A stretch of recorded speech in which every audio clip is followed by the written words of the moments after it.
Selamat pagi anak-anak sekalian, salam sehat untuk kita semua. Kita bertemu kembali dalam pembelajaran bahasa Indonesia dan judul materi yang akan kita bahas pada pembelajaran hari ini adalah menyimpulkan sistematika dan unsur surat lamaran pekerjaan. Agar hasil belajar Anda lebih maksimal, tolong disimak materi yang akan saya sampaikan dengan seksama dan dicatat bagian-bagian yang menurut Anda penting.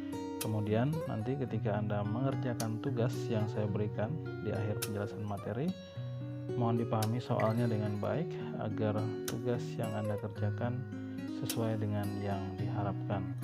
Untuk selanjutnya silahkan anak-anak sekalian untuk menyimak penjelasan materi sebagai berikut.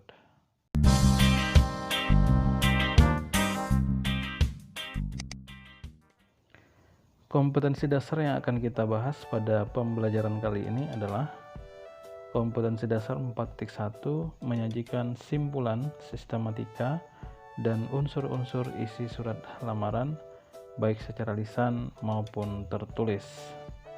Itulah kompetensi dasar yang harus Anda capai untuk pembelajaran kali ini. Adapun untuk tujuan pembelajaran ada dua. Yang pertama, Anda diharapkan dapat mengidentifikasi sistematika dan unsur-unsur surat lamaran pekerjaan yang pada pembelajaran sebelumnya sebenarnya sudah kita bahas secara mendalam. Kemudian tujuan pembelajaran yang kedua adalah menyimpulkan sistematika dan unsur-unsur surat lamaran pekerjaan. Terkait dengan surat lamaran pekerjaan, ada dua aspek penting yang harus ada dalam sebuah surat lamaran pekerjaan yang Anda tulis. Yang pertama yaitu pernyataan umum atau tesis, yaitu berisi informasi awal terkait dengan pekerjaan yang diinginkan. Nah, dalam surat lamaran pekerjaan itu biasanya Anda akan menyebutkan posisi sebagai apa yang Anda inginkan di perusahaan atau lembaga yang Anda tuju, sesuai dengan peluang yang ditawarkan oleh perusahaan atau lembaga tersebut.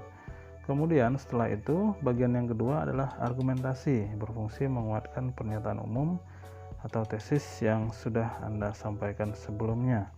Nah, tadi kan di bagian pernyataan umum atau tesis itu Anda sudah menyebutkan posisi sebagai apa yang Anda inginkan. Nah, kemudian selanjutnya setelah itu Anda memberikan alasan, argumentasi, Anda bisa apa, kemudian Anda punya sertifikat apa, ijazahnya, ijazah apa yang membuat Anda layak untuk menempati posisi yang Anda inginkan tersebut. Intinya pada bagian ini Anda mempromosikan diri Anda, dan tentu saja promosi tersebut disertai dengan bukti-bukti yang mendukung yang nantinya disertakan dalam lampiran surat lamaran pekerjaan.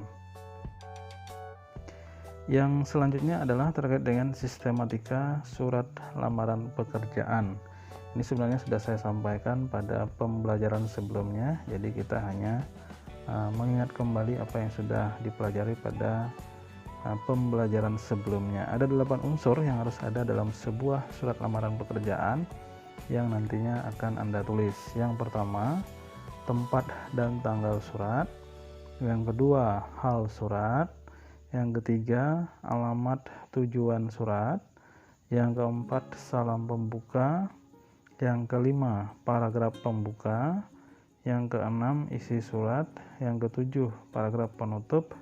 Dan yang kedelapan, salam penutup, tanda tangan, dan nama pelamar. Itulah 8 unsur yang harus dipenuhi, yang harus ada dalam sebuah surat lamaran pekerjaan yang nantinya akan anak-anak sekalian tuliskan. Baik, yang selanjutnya silakan anak-anak sekalian mencermati sebuah contoh surat lamaran pekerjaan yang sebelumnya juga sudah saya tampilkan pada pembelajaran materi sebelumnya KD 3.1 ya.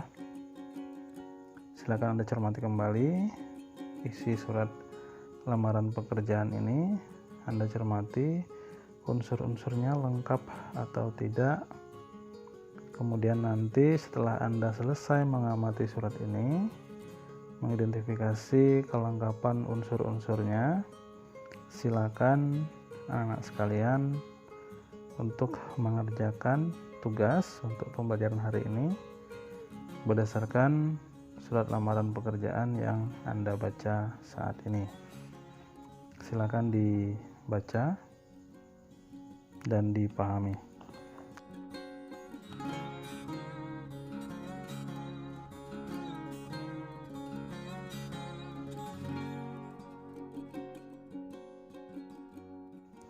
Nah, terkait dengan contoh surat lamaran pekerjaan yang baru saja anak-anak sekalian baca pada slide sebelumnya, ada dua tugas yang harus Anda kerjakan kemudian dikumpulkan pada pembelajaran kali ini.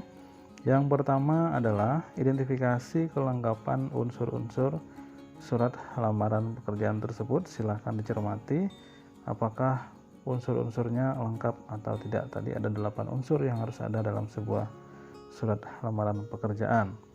Yang kedua, buatlah kesimpulan terkait dengan unsur-unsur surat lamaran pekerjaan tersebut ya. Nah, yang ini nanti Anda simpulkan. Untuk bagian yang pertama, unsur yang pertama itu kesimpulan Anda seperti apa terkait dengan unsur yang kedua, ketiga sampai 8.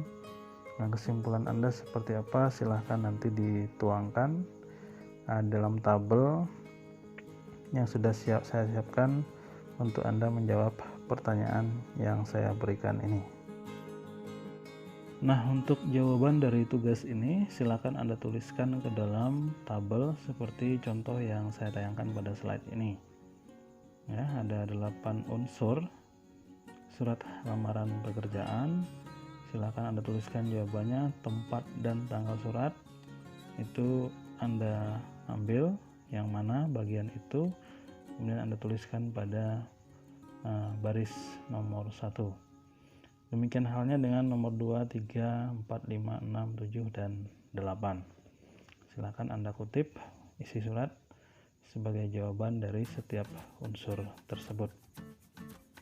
Sementara untuk soal yang nomor 2, jawabannya Anda tuliskan ke dalam format tabel yang kedua ini. Contoh misalnya untuk unsur yang pertama, tempat dan tanggal surat. Nah, kesimpulan Anda apa terkait dengan tempat dan tanggal surat? Misalnya untuk penulisannya seperti apa? Apakah ada ketentuan tertentu yang harus diikuti? Silahkan Anda simpulkan. Hal surat dan seterusnya juga seperti itu. Baik, sekian saja untuk materi pembelajaran kita pada hari ini. Silakan tugas yang saya berikan dikerjakan dengan sebaik-baiknya dan dikumpulkan sesuai dengan tenggat waktu yang sudah ditentukan. Saya tunggu tugasnya. Sekian untuk hari ini. Terima kasih Anda sudah menyaksikan video ini.